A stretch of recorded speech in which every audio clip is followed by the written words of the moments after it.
So if you've been following the channel for a while, you should know that we've never done a water simulation tutorial. And I have no idea why, it's been way too long, so today we're getting started with that. Hey guys, welcome back to TutsByKai, I'm Kai, and today we are back in Blender once again. For the first time in forever, we're gonna leave the default cube and the lamp. We're getting rid of the camera though. Actually, you know what? We can keep the camera too. We can keep everything. I think that's a first. I don't think we've ever done that before. So what we're gonna do is I'm going to hit 0 on my numpad to go into the camera's view. I'm gonna select this, and I'm going to leave the camera, but I'm going to hit lock camera to view and move that just ever so slightly with my middle mouse button to pan around and holding shift to move the camera like this, whatever that's called, panning, I suppose. So I'm going to use my scroll wheel to scroll out a little bit, just get a little bit of better angle on that cube, and uncheck that so then I can move around freely. I'm going to select the cube and just scale it up a little bit and hit SX on S to scale up, by the way. SX on my keyboard to scale on the X axis. SY to scale on the Y axis, and 0 to go back on my camera. I move this camera around a little bit, something like that. I'm going to leave enough space up at the top, so we're going to rotate this with RZ. Hit G to move around your camera, and I'm going to pan this back G and double tap Z just to get that perfectly where I want it. And I think that nitpicky stuff is done. All right, so with our camera selected, I'm going to change this to a sun, and I'm going to also change to cycles render. So now we have our pretty much basic scene set up. I'm going to drag this open a little bit so we can see what we're doing better. With our little rectangle cube here selected, I'm going to go down to Object and hit Apply Scale. So then that scale is now applied, because if we start to do things, it's always a nice habit to apply the scale of an object, because if you don't, like if you're rigging something, then it'll get all out of whack and it'll still think it's a square, because Blender still thought that this object was a square before I hit Apply Scale, because, you know, it didn't know that I scaled it. Don't ask me how. I don't know. Blender just doesn't know until we tell it. So we're going to go to the physics tab over here, and really quickly we're going to add in a fluid simulation. This is super easy and super simple, by the way. Like I said, I don't know why we haven't done it yet. But what we're going to do is I'm going to duplicate this by hitting Shift D on my keyboard. So now we have two rectangles.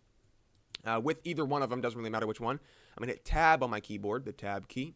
Go down here to Face Select Mode and right-click the topmost face and drag that up as much as possible.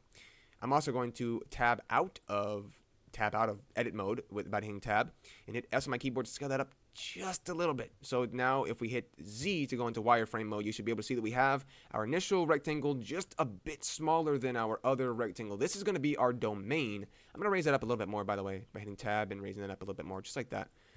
This is going to be our domain, so that we have a nice place to build off of. So I might scale that in just a little bit more, just a little bit closer, something like that.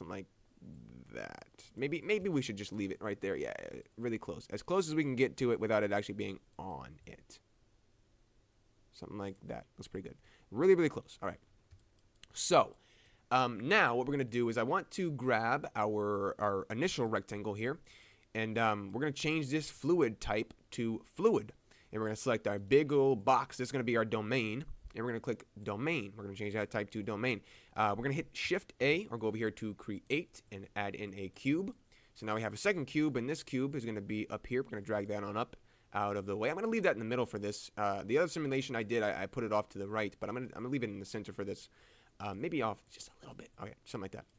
And we're going to change this. We're going to add a fluid to that as well. And we're going to change this to fluid, just like our base down here. We can go out of wireframe mode now. I'll go back to solid. And with our domain, our big old box, we're going to change the, actually I'm going to leave that on wireframe so we can see. With our big domain selected, we're going to change the final resolution to something, yeah, we'll leave it on 65 just so you can see what we have here. And I don't want this to take forever to render. I'm going to recommend going with 100. And the higher the resolution, the longer this is going to take. The baking process for fluid simulations takes a really, really long time.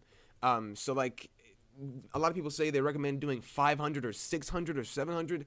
Right now, I'm going to tell you, I'm going to recommend you do 200 unless you're going for hyper realism. So I'm going to leave this for the time being on 85 just so you guys can see. So it doesn't, actually I'm going to leave it on 65. Yeah, I'm going to leave it on 65 just so you can see a bit better of what we're doing, so you can see a product. But I'm gonna recommend you do this at least 100. If you can get it up to 120 or 200, that would be good. But I'm going to leave this all the same. Right now we have this start and end frame. These are not frames, by the way. They're seconds. So if I go down here to view and change this to show seconds, the simulation is going to stop on this frame right here, on frame 96, because this goes by seconds, not by frames. So that goes until the 0 second to the 4th second of the animation. So I'm going to change this to the end frame of 96, because our simulation is only going to go to frame 4, to second 4, sorry. And the speed on 1, I do not like that because it's too fast. So I'm going to go to 0.8 because that's way too fast. And I'm going to hit bake. And this is going to bake for not as long as other things, but as you can see, we have that percentage counter going up there, and it's going like 1% every second and a half. So that is kind of a problem, but like I said, this is only on 65. You can imagine how slow this would be going if it was on 200 or, God, 700 resolution. You can imagine how slow that went. I think I was sitting here for... Oh man, I think I was sitting here for 5 hours just for this to bake. That's not even including render times. But I'll be back once this is done, and you can see what we have to do next. All right, so it's just finished, and that was somewhere around 2.5 minutes it just took to bake this entire process. So what I'm going to do is I'm going to go out of wireframe mode now since we have our liquid. And as you can tell, it is very low resolution, but that's because it's only on 65. Just for the tutorial purposes, I'm gonna select our cube and our rectangle by holding down Shift, right-clicking both of those, and hitting M and moving those to the second layer. So now we only have our liquid here. Hitting 0 on my numpad, I'm going to the camera's view and play this animation. So now we have our liquid animation. We could actually turn that speed down to even 0.7, and that would have been good. But as you can tell, we have a fluid simulation here. I'm gonna move our camera up by hitting G, just to right there. And G and double tapping Z to get more of that cube in before it falls. Like I said, that is our fluid simulation right there. It looks pretty awesome, if I do say so.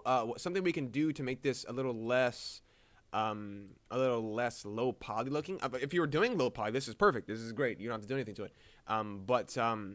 We can select our mesh here and go to this modifiers tab. And we can add a modifier of, if we add a subdivision surface modifier, it'll get kind of weird looking and kind of, bulbous like that. So it's kind of weird. So instead of just doing that, we're going to go and add a modifier of remesh.